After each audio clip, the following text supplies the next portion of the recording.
룻기 1장 1절부터 5절까지 돌아가면서 한 절씩 읽겠습니다. 사사들이 치리하던 때에 그 땅에 흉년이 드니라. 유다 베들레헴의 한 사람이 그의 아내와 두 아들을 데리고 모압 지방에 가서 거류하였는데 그 사람의 이름은 엘리멜렉이요 그의 아내의 이름은 나오미요 그의 두 아들의 이름은 말론과 기륜이니 유다 베들레헴 에브라 사람들이더라. 그들이 모압 지방에 들어가서 거기 살더니 나오미의 남편 엘리멜렉이 죽고 나오미와 그의 두 아들이 남았으며 그들은 모압 여자 중에서 그들의 아내를 맞이하였는데 하나의 이름은 오르바요 하나의 이름은 루시더라. 그들이 거기에 거주한 지 10년쯤에 같이 봅니다. 말론과 기련 두 사람이 다 죽고 그 여인은 두 아들과 남편의 뒤에 남았더라. 아멘. 오늘부터 주일 오전 시간에 룻기 말씀을 강론하겠습니다. 룻기는 모압 여자 룻과 그녀의 유대인 시어머니인 나오미에 관한 이야기입니다. 오늘 보면 1절에 보면 이 룻기의 시대적인 배경이 나옵니다. 사사들이 치리하던 때, 곧 사사 시대입니다. 이 사사 시대는 이스라엘 백성들이 가나안 땅에 들어가서 그 땅을 정복하고 정착한 후에 펼쳐지는 시대입니다. 이때는 사사라는 직분을 가지고 있는 사람들이 등장해서 이스라엘을 다스렸는데 영적으로 아주 어둡고 혼돈스러운 시대였습니다. 이 사사시대를 단적으로 보여주는 것이 이 룻기 바로 앞에 있는 사사기 21장 25절 말씀입니다. 여러분이 성경을 바로 앞으로 한 페이지만 넘기면 사사기 21장 25절 말씀이 있을 겁니다. 여러분 성경이나 화면을 보시고 한번 읽어보십시오. 읽습니다. 그때에 이스라엘에 왕이 없으므로 사람이 각기 자기의 소견에 오른 대로 행하였더라. 이 사사시대는 사람들이 왕이신 하나님을 모시지 않고 각기 자기의 소견에 옳은 대로 행하였던 시대였습니다. 왕이신 하나님의 뜻은 무시해버리고 자기 뜻, 자기 생각을 따라 살았던 시대, 그 시대가 사사시대입니다. 그로 인해서 사사시대는 온갖 무질서와 혼돈이 가득했던 겁니다. 그런 시대에 가나안 땅에 흉년이 들었습니다. 이 흉년은 하나님의 백성이 말씀대로 살지 못함으로 인해서 내려지는 징벌일 수 있습니다. 그러나 오늘 본문의 흉년이 죄로 인한 징벌인지는 명확하지가 않습니다. 오늘 본문에서는 이 흉년이 백성의 죄로 인한 것이라고 명확하게 밝혀주고 있지는 않기 때문입니다. 백성의 죄로 인함이라 이런 말씀이 분명히 나오면 이 흉년은 죄로 인한 흉년이다 이렇게 단정적으로 말할 수가 있습니다. 그러나 그런 말씀이 오늘 본문에는 없습니다. 그러니 이 흉년은 죄 때문에 임한 것이다 이렇게 단정적으로 말할 수는 없다는 겁니다. 구체적인 사람의 죄와 무관하게 이 땅에 임하는 그런 가뭄 흉년도 분명히 있습니다. 오늘 본문에 흉년이 무엇 때문인지는 명확하게 알 수가 없습니다. 여하튼 원인은 명확하게 말할 수 없지만 그 땅에 흉년이 들었습니다. 주목할 것은 그 땅, 가나안이 약속의 땅이라는 겁니다. 하나님께서 복된 약속을 주신 땅, 그 땅이 가나안인데 이 가나안에 흉년이 임했습니다. 이 흉년은 가나안 땅의 한 지역인 유다 베들레헴이라는 마을도 피해가지 않습니다. 이 베들레헴은 그 이름의 뜻이 뭐냐? 떡집이라는 뜻입니다. 베들레헴, 이것이 떡집입니다.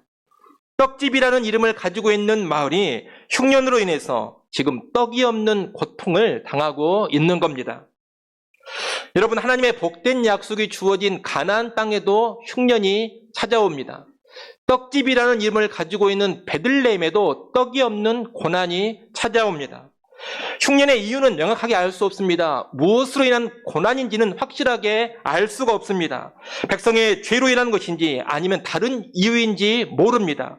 다만 약속의 땅에도 흉년이 찾아오고 떡집인 베들레헴에도 떡이 없는 고난이 임한다. 이 사실은 우리가 분명히 알아야 하는 겁니다.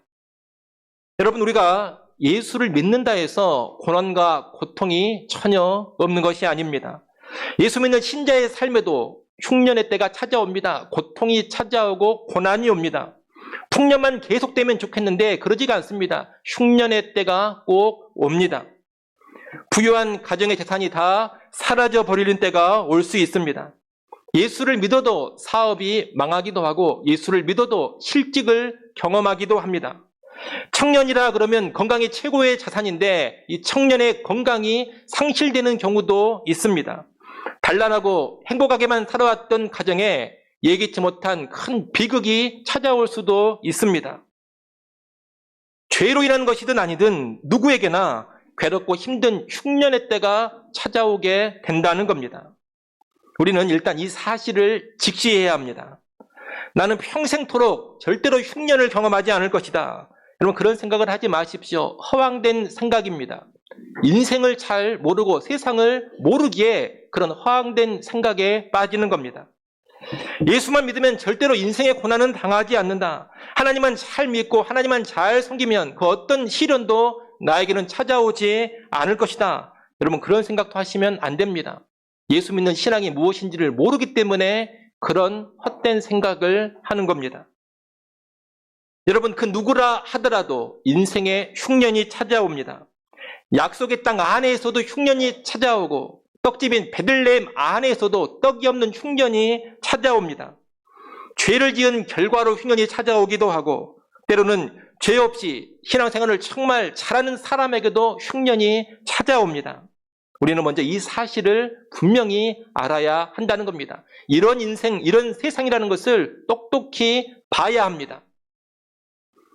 이렇게 누구나 당할 수 있는 것이 흉년의 때인데 이런 흉년이 찾아왔을 때 어떻게 대처를 해야 합니까? 흉년의 때에는 선택과 결정을 잘해야 합니다. 흉년의 때를 어떻게 대처해야 하는가 신중하게 생각하고 신중하게 선택하고 판단을 해야 합니다. 왜냐하면 이 흉년의 때에 어떤 선택을 하고 어떤 결정을 내리느냐가 그 뒤에 상당한 영향을 미치기 때문입니다. 그러니 흉년의 때일수록 더더욱 바른 생각을 해야 되고 더더욱 바른 판단을 해야 되고 바른 선택을 해야 하는 겁니다. 오늘 본문에 보면 이 흉년의 때에 베들레헴에 살았던 한 집안의 대처가 나옵니다.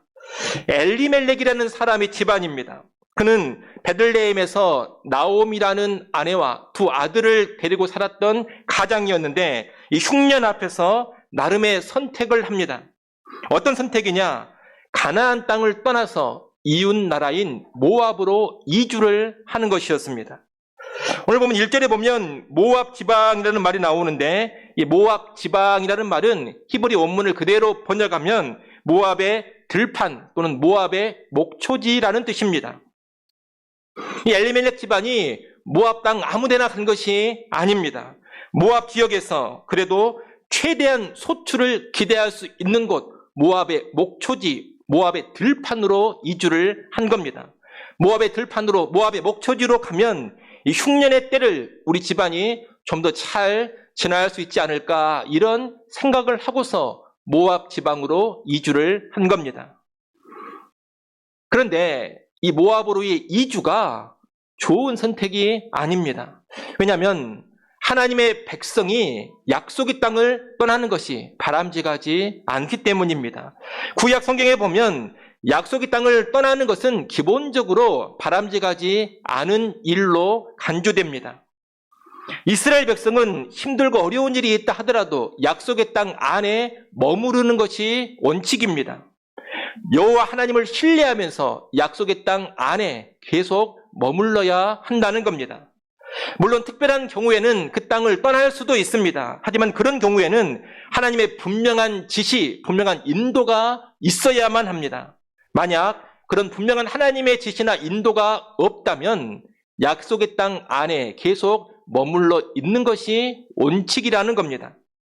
그렇게 봤을 때 오늘 본문에 이 엘리멜렉이 약속의 땅인 가나안을 떠나서 모압으로 이주하는 것은 바람직하지가 않습니다.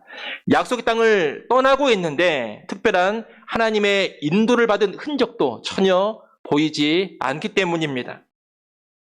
그러면 이 엘리멜렉은 왜 이런 선택을 했을까요? 묻기를 보면 베들레헴에 살고 있는 다른 집안은 이주하지 않았음을 알 수가 있습니다. 이것은 흉년이긴 하지만 베들레헴에 사는 것이 완전히 불가능하지는 않았다라는 것을 알려줍니다. 흉년이지만 그래도 베들레헴에 사는 것이 아직은 어느 정도 가능합니다. 다른 집들은 다 베들레헴에 살고 있지 않습니까? 그런데 이 엘리멜렉의 집은 왜 다른 집안과 달리 모압으로의 이주를 신속하게 결정을 했을까요? 혹시 이 엘리멜렉의 집이 너무 가난해서 그런 것은 아니었을까요? 흉년의 때 다른 집들은 그래도 버틸 만한 여력이 있는데 이 엘리멜렉의 집안은 너무나 가난해가지고 도저히 버틸 수가 없어서 흉년에 신속히 이주를 할 수밖에 없었던 것일까요? 그런 생각을 해볼 수도 있는데 그것은 아닙니다. 룻기 1장 21절에 보면 엘리멜렉의 아내 나오미는 뭐라고 이야기를 하느냐? 내가 풍족하게 나갔더니 그렇게 이야기를 하고 있습니다. 베들레헴을 떠나서 모압으로 이주할 때 이 집안이 풍족하게 나갔다는 겁니다. 엘리멜렉의 집안은 베들레헴을 떠나 모압으로 갈 때 아주 여유 있게 풍족하게 나갔습니다. 아마 베들레헴에 있던 그들 집안의 땅을 다 팔고 재산을 다 정리해가지고 상당한 재물을 마련한 후에 그 재물을 다 가지고 떠난 것으로 보입니다. 그러면 엘리멜렉의 집안은 왜 베들레헴을 떠나서 모압으로 갔을까요? 그냥 근본적으로 말하면 믿음이 없기 때문입니다. 그래도 우리가 표면적인 이유를 생각해 보자면 엘리멜렉의 두 아들의 이름에서 그 이유를 한번 생각해 볼 수가 있겠습니다. 엘리멜렉의 두 아들의 이름이 2절에 나옵니다. 그 이름은 말론과 기럝입니다. 이 기럝이라는 이름의 뜻은 명확하지가 않습니다. 이 기럝의 근본적인 뜻은 낭비라는 뜻인데 이 기럝이라는 낭비라는 이 이름을 몸에다가 적용을 하면 몸의 기운이 다 낭비되어 버린, 다 빠져나가 버린 이렇게 해서 수척한 이런 의미가 됩니다. 이 낭비라는 뜻을 마음에 적용하면 마음을 다 낭비해 버리는, 마음을 다 쏟는, 다시 말하면 열망이 있는 이런 뜻이 됩니다. 그래서 이 기럝이라는 이름은 수척한 자 이런 의미일 수도 있고 열망이 있는 자 이런 의미일 수도 있습니다. 어떤 의미인지는 우리가 명확하게 규정을 할 수가 없습니다. 그에 비해 말론이라는 이름의 뜻은 명확합니다. 말론은 병든 자, 병약한 자 이런 뜻입니다. 이 아들의 이름이 의미하는 것은 엘리멜렉의 아들들의 건강 상태가 좋지 않았음을 의미합니다. 말론과 기럝 두 아들 모두 건강이 좋지 않았거나 기럝은 아니더라도 최소한 말론의 건강은 분명히 좋지 않았다라는 것을 알 수가 있는 겁니다.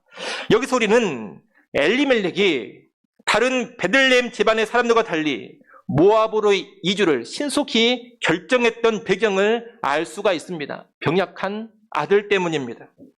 이 집안은 병약한 아들로 인해서 흉년의 때에 훨씬 더 위태로움과 다급함을 느꼈던 겁니다.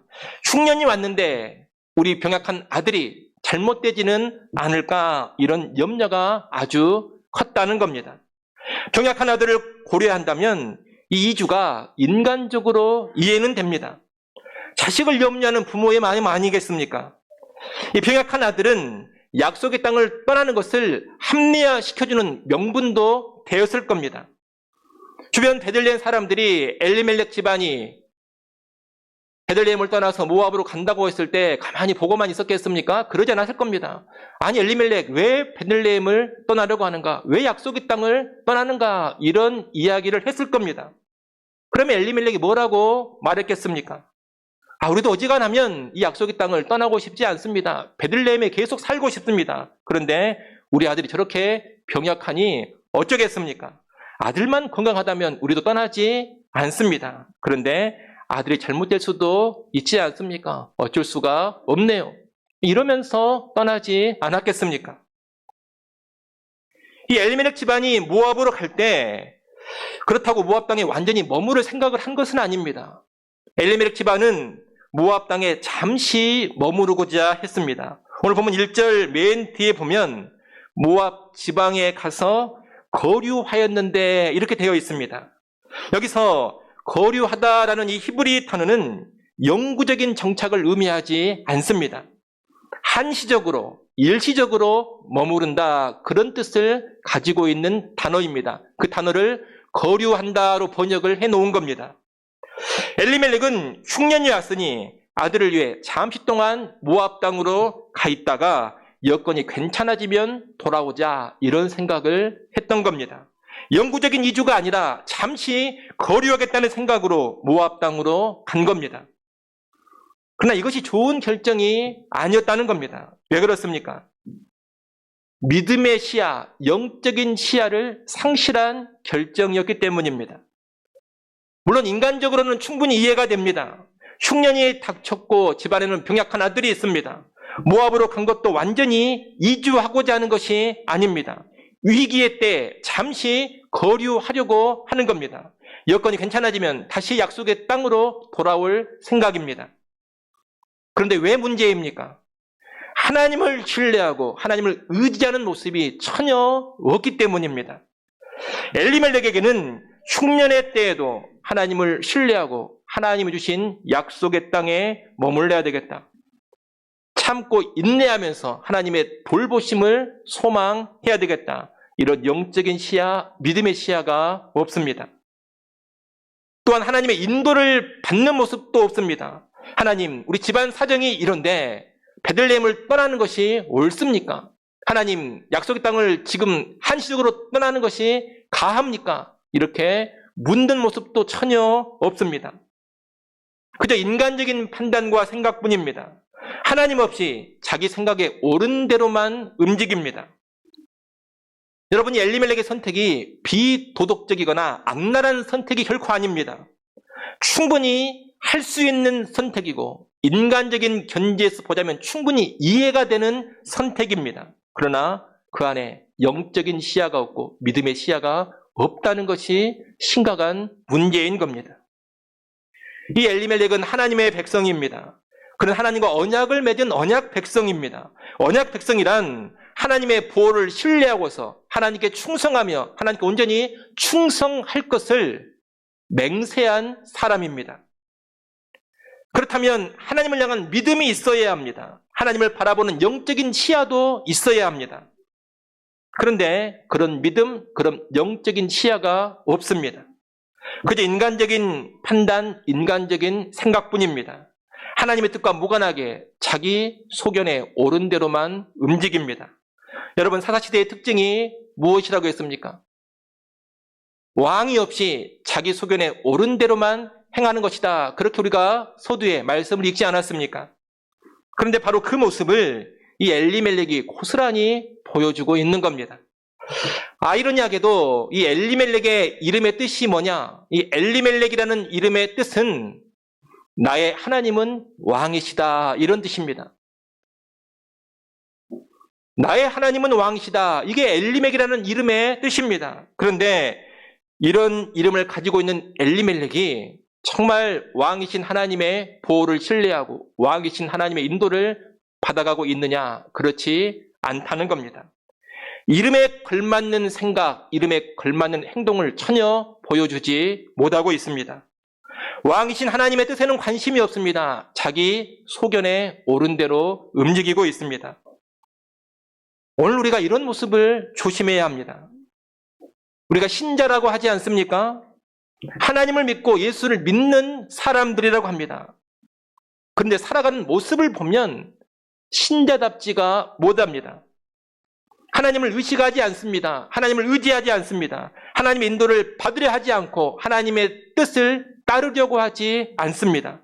신자라고 하는데 하나님이 없습니다. 신자, 믿는 사람 아닙니까? 믿는 사람이라고 하는데 사실 믿음이 없는 겁니다. 여러분, 땅에 흉년이 든 것보다 무엇이 더 큰 문제인지 아십니까?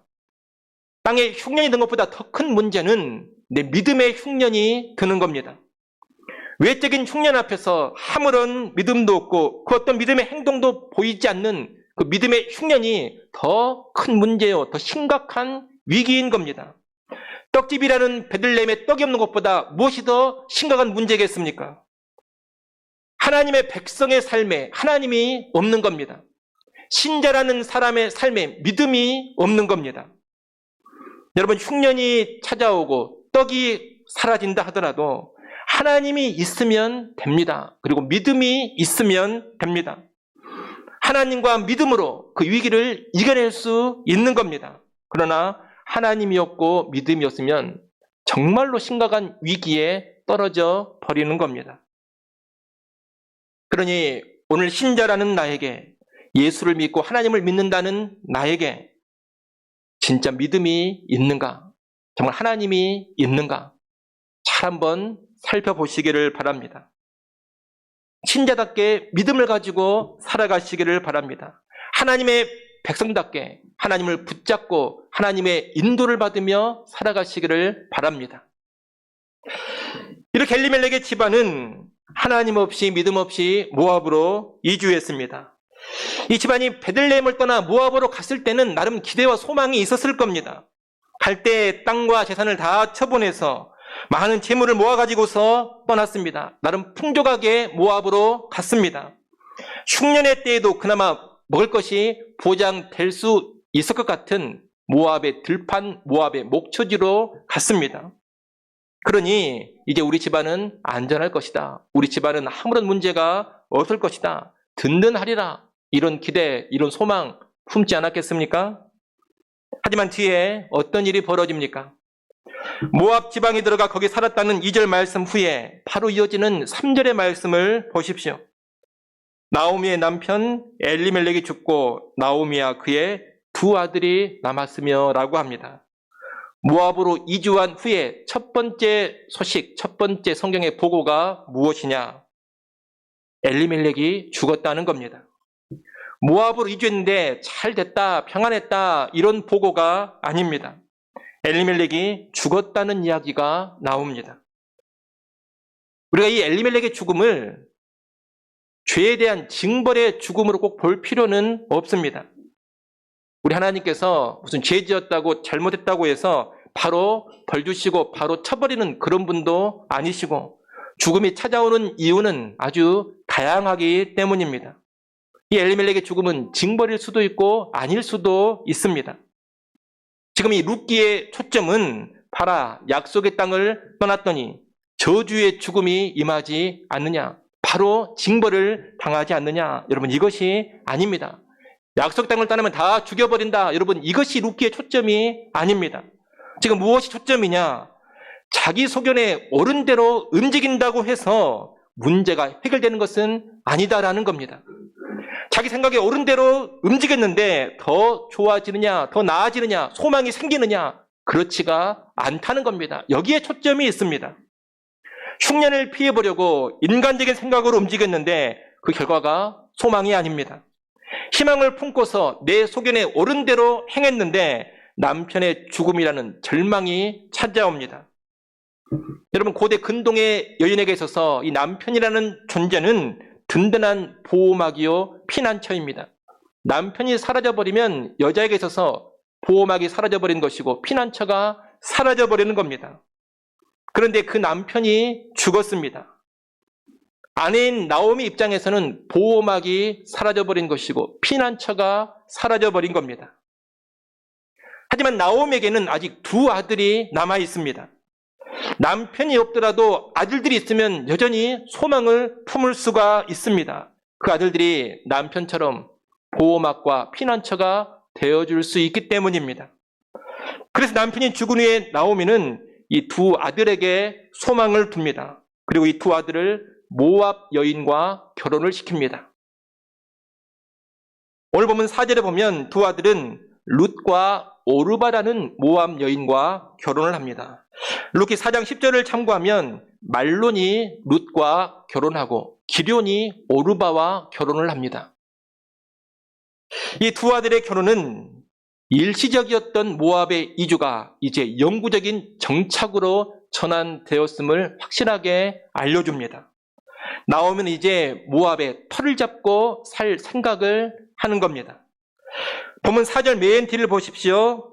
4절 맨 뒤에 보면 그들이 거기에 거주한 지 10년쯤에 이렇게 되어 있습니다. 여기 거주하다라는 단어가 나오는데 이 거주하다라는 히브리 단어는 잠시 머무르는 것이 아닙니다. 완전히 정착을 해서 사는 것을 의미합니다. 1절에서는 거류한다 그렇게 했습니다. 그 단어는 일시적으로 머무르는 뜻이라 말씀을 드렸습니다. 그런데 이제 4절에서는 거류가 아닙니다. 거주로 바뀌었습니다.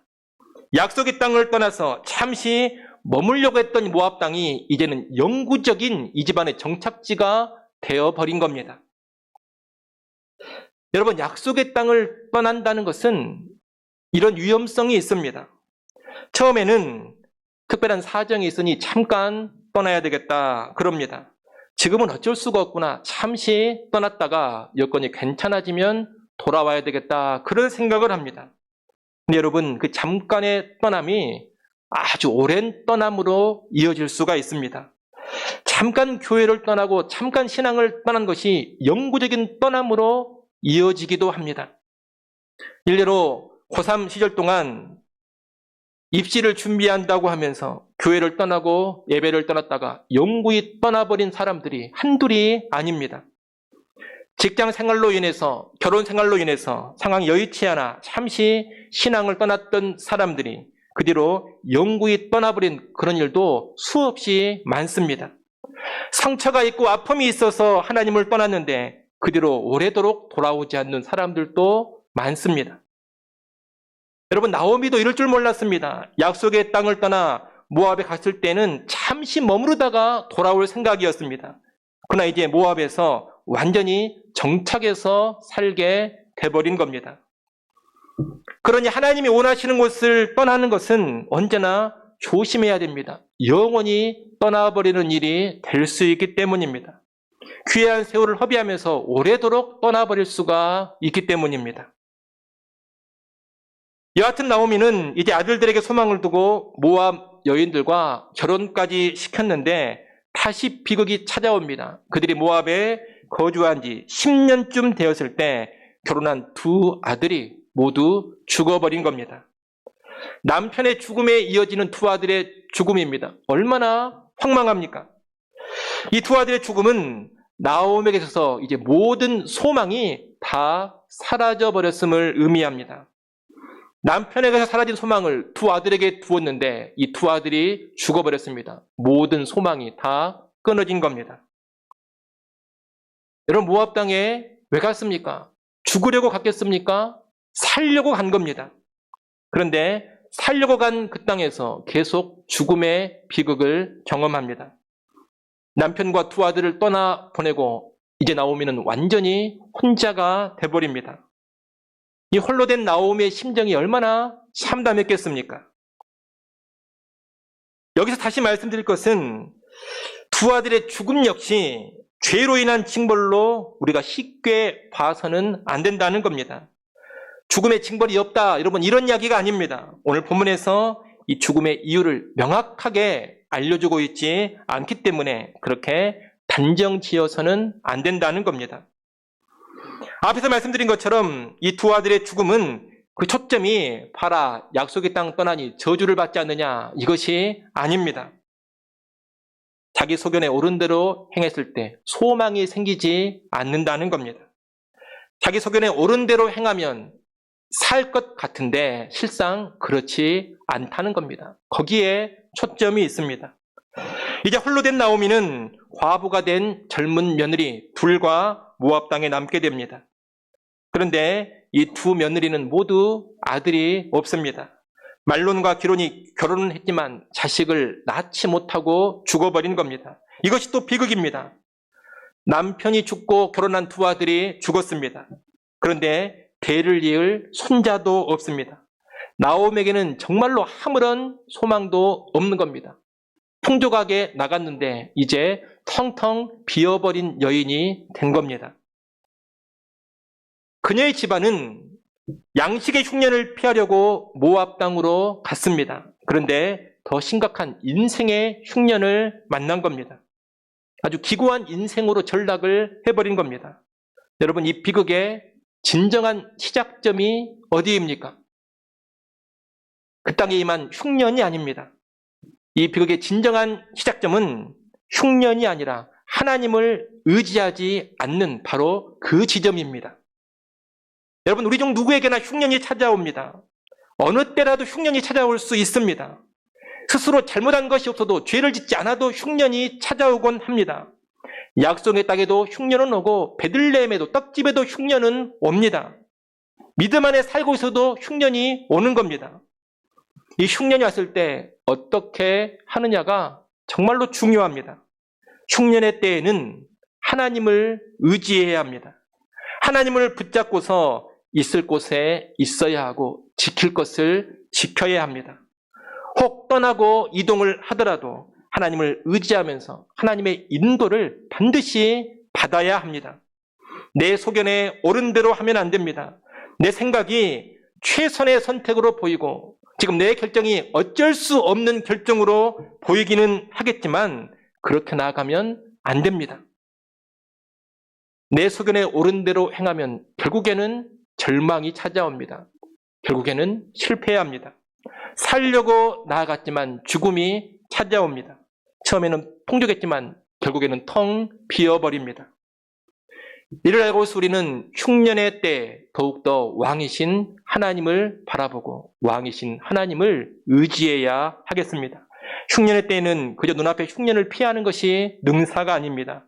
그나마 먹을 것이 좀 보장되는 곳으로 발빨리 움직이는 것이 능사가 아닙니다.